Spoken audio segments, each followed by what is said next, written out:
President Biden met with Chinese President Xi Jinping in Indonesia at the G20 Summit today. Now, the 3-hour meeting was the first face-to-face meeting that they've had as leaders of their respective countries. Now, prior to the meeting, President Biden said this. The world expects, I believe, China and the United States to play key roles in addressing global challenges from climate changes to food insecurity, and for us to be able to work together. The United States stands ready to do just that, work with you if that's what you desire. Well, joining me now to discuss this is China expert Gordon Chang, author of The Coming Collapse of China and the Great U.S.-China Tech War. You can follow him on Twitter at Gordon G. Chang. Gordon, welcome back to Washington Watch. Thank you so much, Tony. Let me just start with this, because this is at the top of my mind, and it was in the president's comments that you just heard there. Is climate change a priority for China? It is a priority in the sense that it knows that the Biden administration is focused on it. So it is using climate as a way of getting the United States to do things that China wants. But obviously, China is pouring more and more carbon into the air. They're permitted to do that by the 2015 Paris Accord, which actually has an incentive for China to pollute more. So Beijing's taking full advantage of that. I mean, they don't really care about the climate. If they did, they wouldn't be doing what they're doing, Tony. So, Gordon, I mean, they are, and the president in another statement said he doesn't want conflict, he wants competition. And China certainly is a competitor for us economically, militarily, but yet they have a separate set of rules that they operate by, as you just made reference to, when it comes to the climate. Well, when it comes to climate or anything else, I mean, China's separate set of rules are no rules. They'll violate any rules. And so agreements with China are worthless. Actually, they're worse than worthless because, China doesn't honor them, but we feel bound by our commitments. And so this is a very bad situation for us. We should be imposing costs on China, not trying to come to agreements with China. All right, so let's step back at the 30,000-foot level. Your thoughts on the meeting, what you've heard thus far from the gathering of the two. I didn't think this summit should take place in the first place. And the reason is that while we talk to China, and President Biden announced that there would be working groups with China on various issues, including climate. But while we talk to China, Tony, China continues unacceptable behavior and conduct, and we do not impose costs. We have seen this before. We've set up working groups, we have regular dialogue mechanisms, and it just doesn't work. We've got to understand the challenge from China and meet it accordingly. Because if we don't do that, and even though we are the far stronger society, but if we don't recognize the challenge, we could lose our country, Tony. The president said human rights was a part of the agreement they've got to. China's got to come along on human rights, but we don't see any movement there on behalf of China when it comes to human rights. No, and we won't, because the denial of human rights, the oppression of people, is at the core of Communist Party rule. But it's important for the United States to talk about human rights, because when we do that, China has no answer for us. And it's been wrong for presidents not to emphasize this. So democracy, human rights, these are things which play to the strengths of the international community. And we should press the advantage, because China has so concerned about it.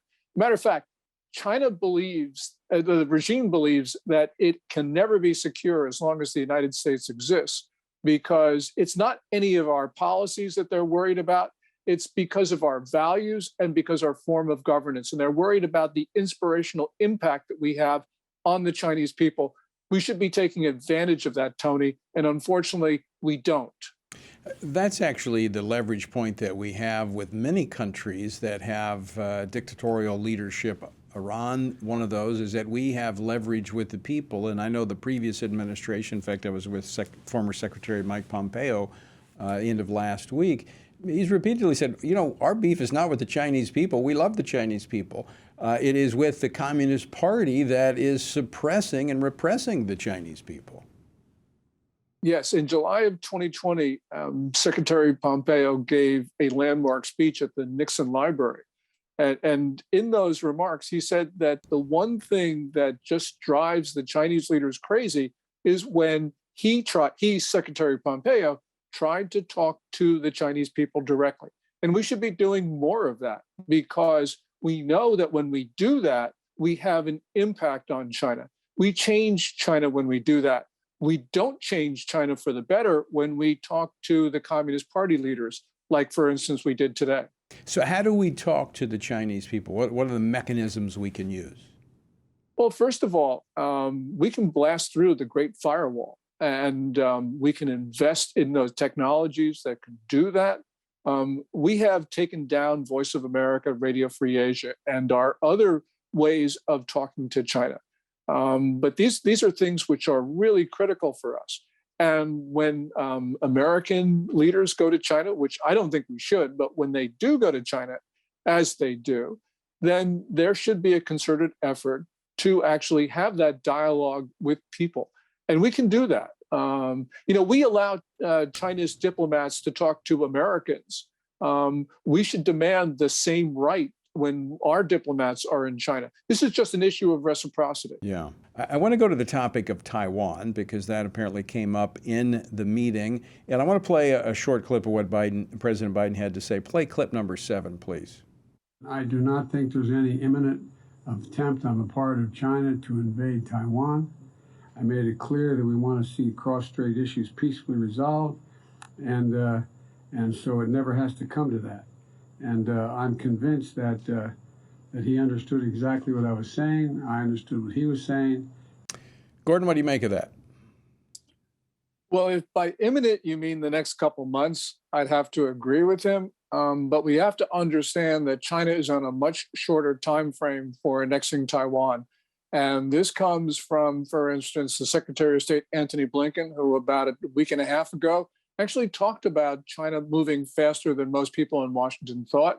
The Chief of Naval Operations, the senior sailor in the Navy, Admiral Gilday, he actually said he couldn't rule out an invasion this year. So I think that we're seeing a lack of sense of urgency, not only in the Biden administration, but also in the senior reaches of the Pentagon. And that's what worries me the most. Yeah, it's maybe not imminent, quote unquote, but we got to remember that Xi Jinping at the 20th National Congress of the Communist Party last month actually appointed what's now being called a war cabinet. And on Tuesday, he talked about the Chinese military should prepare for war and talked about China's position in the world, which sounded a little bit unhinged. So yes, we've got to be extremely concerned. So do you think the President Biden is taking Xi at his word? I don't know if he's taking Xi at his word, but I think that President Biden is not taking the threat seriously enough, and certainly not thinking about it in terms of the urgency that's required. Because China is not only building up its military, it's like the fastest buildup in the history since the Second World War, but and this is more ominous, he is actually mobilizing China's civilians for war. So this is a total country effort. And we don't get a sense from Biden of what's happening. Remember, about 6 weeks or so ago, Biden held a closed-door session for Democratic Party donors where the president actually talked about the threat of Armageddon. Right. Well, if he's talking about that with a certain segment of the American people, he has a responsibility to talk to all of us about this, because both the Chinese and the Russians and the North Koreans have been threatening the first use of nuclear weapons recently. So I want to go back to, for just a minute, Gordon, with the military effort, the buildup that's taking place in China. I mean, they're launching almost a ship a week. I mean, they are really, really going after it. And as you said, they're preparing to mobilizing the civilian force. Why would you do that unless you're putting yourself on war footing? No, this is clear. We don't know what's in Xi Jinping's mind. Only he does. But the point is, he is making China ready to go to war, which means that we need to be ready to defend ourselves, our allies, and friends, and that includes Taiwan. So right now, you have the President of the United States who is not fulfilling his most important constitutional duty, which is to protect the American people from foreign attack. And so Biden, while he may make rhetorical gestures, and some of those rhetorical gestures aren't bad, the point is we need to see it followed up by action. All right, Gordon, so very quickly, what are some of the leverage points that we can use short of, trying to stave off some type of military confrontation? What can we be doing that could, kind of put China in its place? Well, one of the things we could do is stop funding the Chinese military. We do that not only with our trade, but also with our investment into Chinese companies, because there is no civil or military distinction in China. It's all at the service of the Chinese military. That's Xi Jinping's civil military fusion doctrine. We've got to recognize this is a whole of country effort directed against us. We shouldn't be funding it with our money. And when you're talking about we funding it, that's a lot Wall Street, a lot of the investments going into China. Yes, and it's also the federal government's thrift savings plan, which military members contribute to it. So this is hideous. You have you have America's military members funding the development of weapons that China is configuring to kill Americans. I mean, this is just unspeakable. It really is. It makes absolutely no sense. But and this is a bipartisan issue. We see Republicans Yes. and Democrats both cozying up to China. We've seen individuals leave both administrations, both Democratic and Republican administrations, and go to work indirectly for the Chinese Communist Party. Yes, this is bipartisan failure across the political spectrum. It's not just Democrats, it's not just liberals, it's conservatives and Republicans. So we've got to understand that the American elite is not defending the American people and the American Republic. Is it, a final question for you, Gordon Chang, is it just maybe a lack of understanding of the severity of the threat, or is it the enticement of the dollars to be made via the Chinese Communist Party? For Wall Street and Walmart, it's enticement. But I think for most of the rest of us, it is a failure to understand what the Chinese are doing and the maliciousness of China's assault on the United States. So it's a perception failure on the part of the American elites. All right, Gordon Chang, thanks so much for taking time to join us on this Monday. Well, thank you, Tony.